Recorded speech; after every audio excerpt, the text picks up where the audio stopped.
Class 10th balancing the equation നിങ്ങൾക്ക് ഭയങ്കര ബുദ്ധിമുട്ടാണോ?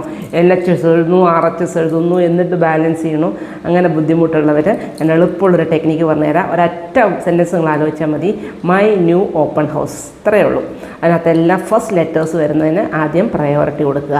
M metal, പിന്നെ ന്യൂ എന്നുള്ളതിന് N നോൺ മെറ്റൽ, പിന്നെ O എന്നുള്ളത് ഓക്സിജൻ, H എന്നുള്ളത് ഹൈഡ്രജൻ.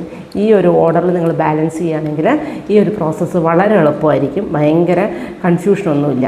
അപ്പോൾ എങ്ങനെയാണെന്ന് നമുക്കൊന്ന് നോക്കാം. ഇതെങ്ങനെയാണ് ബാലൻസ് ചെയ്യാൻ നോക്കുക. മൈ ന്യൂ ഓപ്പൺ ഹൗസ്, എല്ലാ ഫസ്റ്റ് ലെറ്ററും ആദ്യം നമ്മൾ മെറ്റൽ ബാലൻസ് ചെയ്യണം. ഇവിടെ മെറ്റൽ ആരാണ്? അലൂമിനിയം. ഇവിടെ 2 ഉണ്ട്, ഇവിടെ 1 ഉള്ളൂ. സോ ഇവിടെ ഞാൻ 2 ആഡ് ചെയ്തു. ഇനി അടുത്തത് നോൺ മെറ്റൽ. ഈ പോർഷനിലെ non metal other than oxygen and hydrogen ആരാന്ന് നോക്കുക. ക്ലോറിനാണ്. ഇനി ക്ലോറിൻ ബാലൻസ് ചെയ്യാം. ഇവിടെ 1 ക്ലോറിൻ, ഇവിടെ 2 × 3 6 ക്ലോറിൻ ഉണ്ട്. അതുകൊണ്ട് ഞാനിവിടെ 6 ഒന്ന് കൊടുത്തു.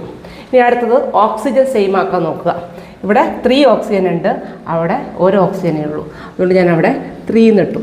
ഇനി അടുത്തത് ഹൈഡ്രജൻ സെയിം ആക്കാൻ നോക്കുക.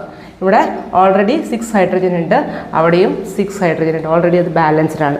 ഇതിപ്പോൾ ഞാൻ ഓക്സിജനും ഹൈഡ്രജനും ക്ലോറിനും മെറ്റലും എല്ലാം കൂടെ വേണ്ടതുകൊണ്ടാണ് ഞാൻ ഈ ഒരു ഇക്വേഷൻ എടുത്തത്.